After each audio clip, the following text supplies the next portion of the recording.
Hello, আসসালামু আলাইকুম everyone. সবাই কেমন আছেন? আপনাদের দোয়ায় আলহামদুলিল্লাহ আমিও অনেক ভালো আছি। আমি আজকে একটি মাছ ভুনার রেসিপি নিয়ে এসেছি আপনাদের মধ্যে। এখানে আমি মাছ ভুনা করতে কড়াইতে আমি তেল দিয়ে পেঁয়াজ পেঁয়াজ আদা বাটা রসুন বাটা সব দিয়ে ভালোভাবে কষিয়ে নেব। একে একে সব মশলা দিয়ে দেবো। এখানে পেঁয়াজ বাটা দেওয়া হয়েছে, আদা বাটা দেওয়া হয়েছে, রসুন বাটা দেওয়া হয়েছে, হলুদের ফাঁকি, মরিচের ফাঁকি, লবণ, এগুলো দিয়ে ভালো করে তেলে কষিয়ে নেব।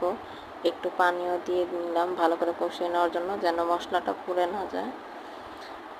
এখন ভালোভাবে কষিয়ে আমরা ঢেকে দেব কিছুক্ষণের জন্য।